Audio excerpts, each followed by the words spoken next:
Malawi Today. Chomaga muchula Profesa Sapita Ntalika wachipani cha TPP kumanena mmene akunenera mokishani ndiye pamene mipungwepungwe ikupitirirabe muzipani za UDF ndi DPP. Dzulo tinamva atupere atamunena Peter Mutharika kuti wakula akapume. Nde izi ndi zomwe ayankha anamalomba kumuyankha atupere, koma tatene timve nkhani yonse kuti idakhala bwanji. Mtsogoleri wa chipani cha UDF atupere Muluzi wauza mtsogoleri wa chipani cha DPP Peter Mutharika kuti wakula ndipo apume. Amuluzi ayankhula izi kuntaja mboma la Machinga pamene adali ndi misonkhano yoyimayima. Koma chipani cha DPP kudzera kwa wochiyankhulira Shadrack Namalomba chachenjeza Amuluzi kuti asiye kulowerera nkhani za zipani zina. Tiyambe ndikumva zimene anayankhula Amuluzi. Nthawi yakwana mmene tikuonera dziko likuyendera kuti tiyambe nokukonza tsogolo lathu. Sitingabwerere mbuyo mainaba. President Profesa Sapita Mutharika ndimalemekeza kwambiri, koma akapume nthawi yakwana akapume. Nthawi ino ndiyachinyamata. Ndipo Namalomba anayankhula ndi mtolankhani wathu Isaac Salima motere. chomaga muchula Profesa Sapita Ntalika wachipani cha TPP kumanena mmene akunenera mokishani ndiye ifeyo ndifokumula ndife odabwa, koma kuti tikudziwa nthawi ngati ino imeneno tikupita kuzisankho, atsogoleri ngati amenewa ndi aja atsogoleri umakhala umanena kuti political entrepreneurs, anthu madobadoba kundale. Madobadoba kundale amabwera nthawi inoyo patsala miyezi itatu kupita kuti tikavote, ndi pamene amafotokozera anthu kuti ayi mudzandipange mwakuti wina wakuti ngoyipa wakuti ngoyipa, mmalo mwakuti angopereka mfundo zawozo kwa anthu akope, anthu awakonde. Ndiye ndizomvetsa chisoni. Amene iyo atupere takhala mdziko muno 5 years anali kuti zaka zonsezi. Nthawi imene timakhala ndi cyclone Ana, cyclone Freddy, pamene Profesa amayenda kumakagawa katundu osiyanasiyana, iye anali kuti amati pakabwera zitsankho chonchi kumathamangathamanga kukhala pa Facebook kuyankhula kenaka iyayi ukapikisana nawo, kenaka iye akapena akwere kusana kwa munthu kuti akapikisana nawo akakhalira animate, akatero zikasokonekera uyo amathawa mdziko muno. Mwinaso kusiya chipani chake chomwe cha UDF.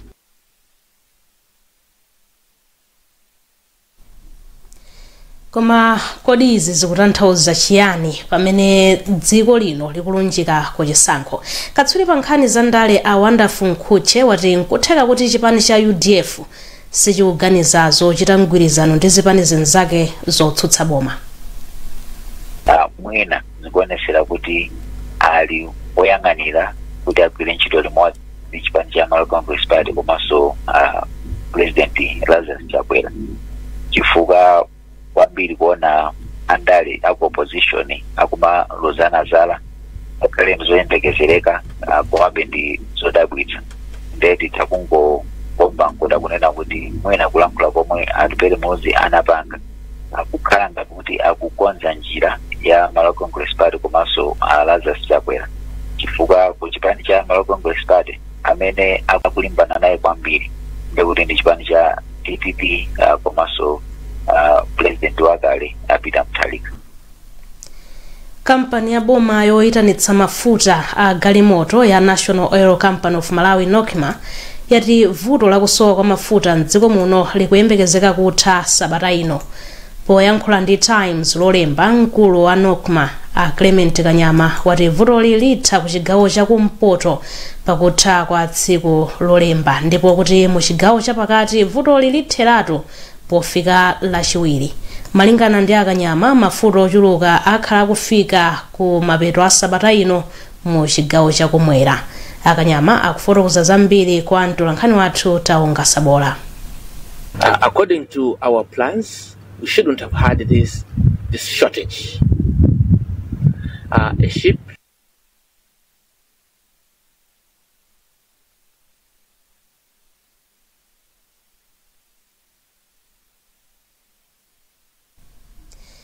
Pakadali pano gulu la nzika zokhudzidwa mdziko muno lati pakufunikira kupeza mfundo zokhazikika zothana ndi vuto la kusowa kwa mafuta. Mmodzi mwa okhudzidwawa a Edward Kambeje wati vutoli likuchitika mobwerezabwereza ndipo amalawi ochuluka akukhudzidwa. Iwo anena izi pamene anafika pamalo omwetsera mafuta kulimbi mu mzinda wa Blantyre pamene panali mpungwepungwe polimbirana mafuta. Akambenje akufotokoza. Ife tikubwera kwa pa filling station pano takhudzidwa kwambiri ndi mmene amalawi ino akuvutikira ndi nkhani ya mafuta mdziko muno. Tikuona ngati kuti tsopano zafika pa Japonena kuti amene amapanga dongosolo la mafutawo mayankhoso alibe zimene nonsa angathenso kuwauza amalawi china chilichonse kuti kodi pano nkhani ya mafuta ili bwanji chifukwa ndi vuto limene latikakamira zaka zoposa 4. Dziko li ndi lathu cha amalawi akuvutika, anthu akufera mzipatala fa chovutika kusowa mafuta, anthu akulephera kupanga mabizinesi. Chonsecho ayambatso kubwera m'maradio ayi mutipase zaka zina 5 zachani. Ndi chifukwa chake ife tikudabwa kunena kuti panopa it's now worse and sitivomeranso zina zili zonse. Mlingo wa kakweredwe ka mitengo ya katundu inflation watsika mwezi wa Mei 2025 kufika pa 27.7% kuchoka pa 29.2% mwezi wa Epulo. Izi ndi malingana ndi ripoti lomwe National Statistical Office yatulutsa. Ripoti lili kuonetsa kuti mlingo wa kakweredwe ka katundu maka mitengo ya chakudya watsika kufika pa 32.7% kuchoka pa 35.8%. Zambiri mu ripoti ili. Malingana ndi ripoti la Consumer Price Indices lomwe National Statistical Office NSO yatulutsa, kutsika kwa inflation kuchoka pa 29.2% kufika pa 27.7% kwadza pamenenso pakhala kutsika pa mlingo wa kakweredwe ka katundu yemwe ndi chakudya kuchoka pa 35.8% mwezi wa Epulo kufika pa 32.7% mwezi wa Mei. Koma munyengo yemweyi inflation ya katundu inakwera pang'ono kufika pa 20% kuchoka pa 19.4%. Poyikirapo ndemanga, mkulu wa bungwe lomenyera ufulu anthu ogula la Consumers Association of Malawi a John Kapito ati kutsika kwa inflation ndi chinthu chabwino kamba kuti zithandizira kutsitsa mitengo ya katundu pa msika. Inflation ya tikadi mmene yakola kusenza mafiga ziwo kuma sikuti yafika penipeni pamene tingaona ifeyo kutsika kumishika. Koma chimene chapangisa kwambiri anthu azindikire kuti ndi chifukwa chakusika mitengo kwa chimanga. Inflation basket mwati muja chimene chimachulukamo chimene naikamo ndi chakudya makamaka chimanga. Ndi ikakhala kuti mitengo yafika chonchi inflation izo imayamba kutsika. Kwa inflation imamasulira kunena kuti zinthuzo zikhale kuti zikusika. Ndi nthawi zambiri limapeza kuti mkana zinthuzo inflation sinde zakusika makatundu akukwerabe. Kutsika kwa mitengo ya chimanga pa msika ati kukuthandizira kuti mlingo wa inflation upitilire kutsika mdziko muno maka pa nthawi imene alimi akulola chimanga chawo. Mwezi wa Mei, malingana ndi ripoti la Food Policy Research Institute IFPRI, mtengo wa chimanga pa msika wa Malawi unali pa 928 kwacha pa kilogramu pofika sabata yachitatu mwezi wa Mei. Koma ngakhale mitengo ya chimanga chaka chino ikuonetsa kutsika, mitengoyi ndiyokwererapo poyerekeza ndi chaka chatha pamene munyengo ngati yomweyi mtengo wa chimanga unali pa 592 kwacha pa kilogramu. Dziko la Malawi lapeza ndalama zokwana $245.6 million zomwe ndi pafupifupi 425 billion kwacha kuchokerako malonda afodya mu sabata 10 za malonda afodya chaka chino. Izi ndi malingana ndi ripoti la bungwe la Tobacco Commission. Komabe kuchuluka kwa afodya ogulitsidwa komanso ndalama zomwe zapezedwa chaka chino ndikochepa poyerekeza ndi nthawi yomweyi chaka chatha. Zambiri mu ripoti ili lomwe akuwerenga ndi Florence Mwale. Masabata 10 chitsegulireni msika wa fodya wa chaka chino, dziko la Malawi lagulitsa fodya ochuluka makilogramu 98.4 million pa mtengo wa pakatikati wa $2.49 pa kilogramu. Mu 2024 makilogramu oposa 100 million a fodya adagulitsidwa mu nthawi yomweyi, ndipo dziko lino linapeza ndalama zoposa $299.6 million zomwe ndi zopyola zomwe dziko lino lapeza chaka chino. Malinga ndi ripoti bodi la Tobacco Commission, fodya wa bale akupitirira kutsogolera pansika pomwe makilogalamu oposa 90.8 million agulitsidwa kale ndi kubweretsa ndalama zoposa 221.7 million US dollars. Mneneri wa Tobacco Commission Telephorus Chigwenembe wati fodya yemwe akugulitsidwa wayamba kuchuluka kulekana ndi masabata oyambirira. Ife a Tobacco Commission ndife osangalala kuti tikuona kuti kuchuluka kwa fodya kukwerera msabata zingapo zapitazi. Tikaona sabata zinayi kapena zisanu kapena 6 zoyambirira timaona kuti fodya anali ocheperako. Kumatsopano tikuona kuti manambala akukwera ndipo zikutipatsa chitsimikizo kuti tikhala ndi fodya wochuluka bwino chaka chino. Chaka chatha dziko lino linapeza ndalama zoposera. Nduna ya zaulimi asamuka wale inayendera fakitale ya kampani yogula fodya ya Limbi Leaf ku Lilongwe kumene anakambirana ndi akuluakulu a kampani pamene dziko lino lingaonjezere mlingo wa fodya.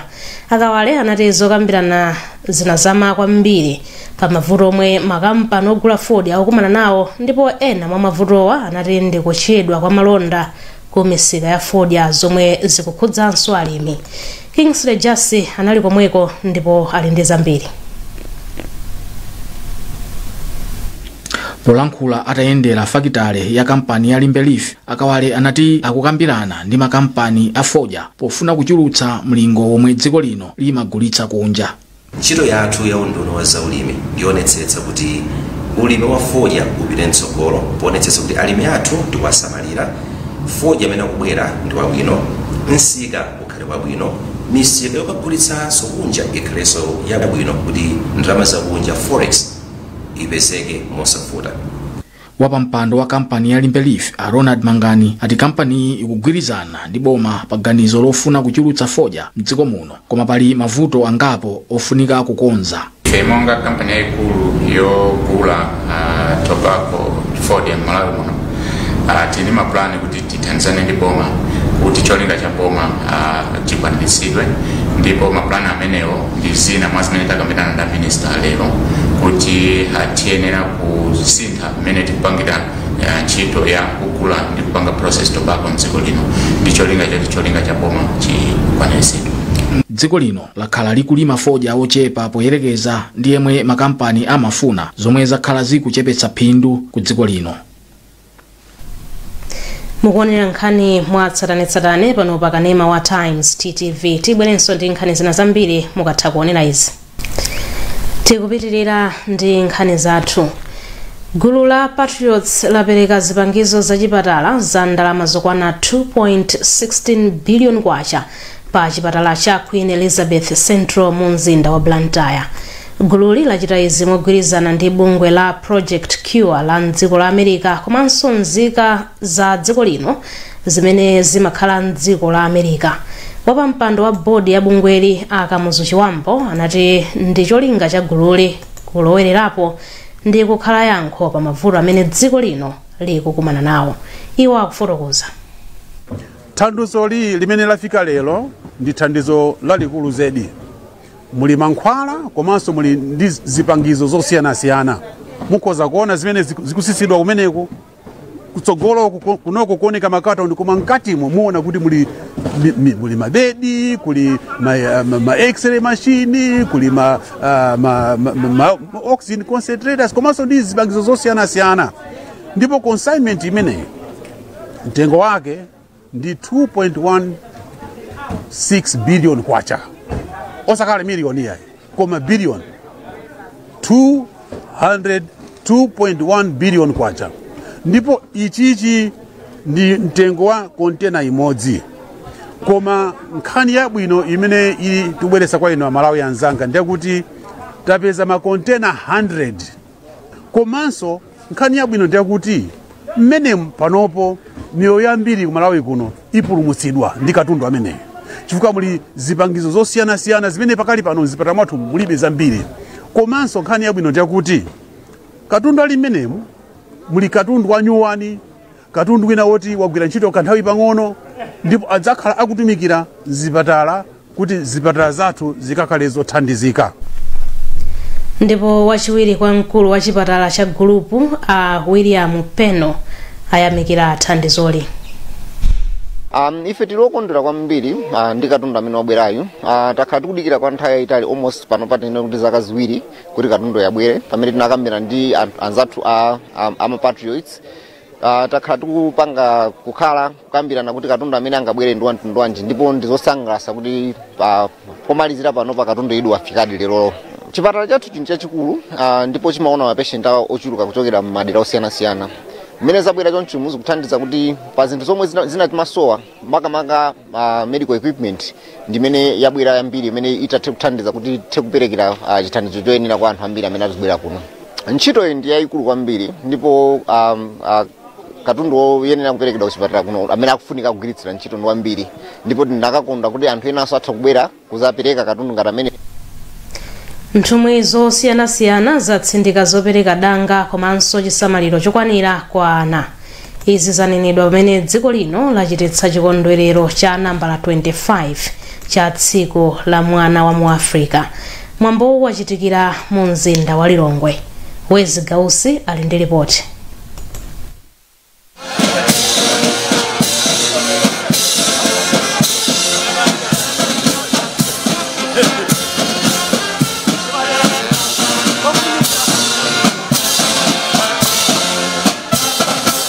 Mwambo wokumbukira tsiku la wana muno mu Africa unayamba ndi ulendo wa ndawala kuchokera ku nyumba ya malamulo kukafika ku BICC mu mzinda wa Lilongwe, ndipo ana ananyamula zikwangwani zolembedwa malembo osiyanasiyana ofuna kutukula miyoyo yawo pa maphunziro za umoyo komanso chitetezo. Poyankhula pa mwambowu wachiwiri kwa mtsogoleri wa dziko lino Michael Usi anapempha maiko osiyanasiyana muno mu Africa kuti achilimike poteteza maufulu a wana komanso kuwapatsa mawu pa zochitika zosiyanasiyana zachitukuko. Nduna yoona zakusasiyana pakati pa amayi ndi abambo a Jean Sendeza akufotokoza zambiri.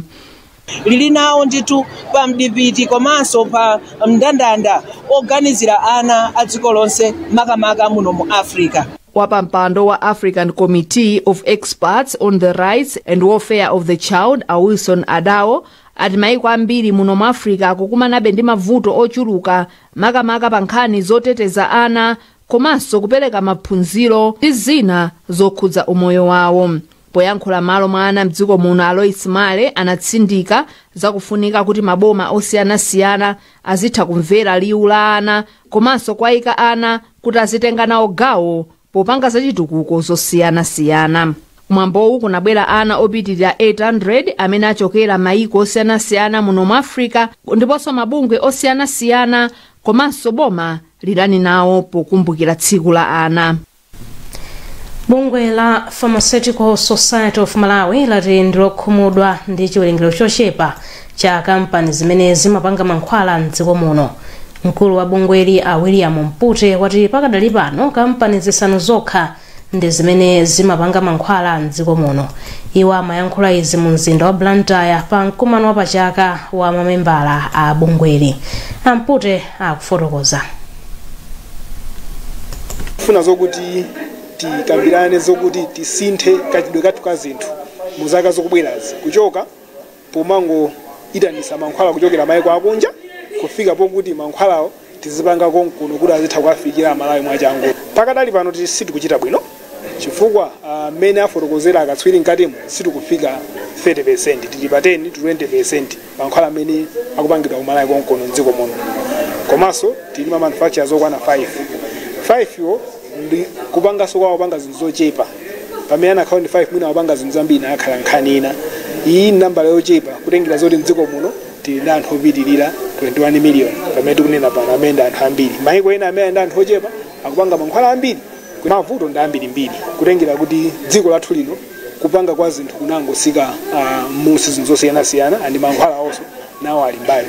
Pali zinthu zimene zikuyenera zichitidwe in terms of kuonesesa kuti pakhale anthu oyenerera au pangi oyenerera kuti akatha kupanga mankhwala, pakhalenso ndalama zoyenerera komanso pakhale ndondomeko zoyenerera zowapangisa kuti anthu a business komanso anthu amene afuna akhale kupanga mankhwala akakhale olimbikisika.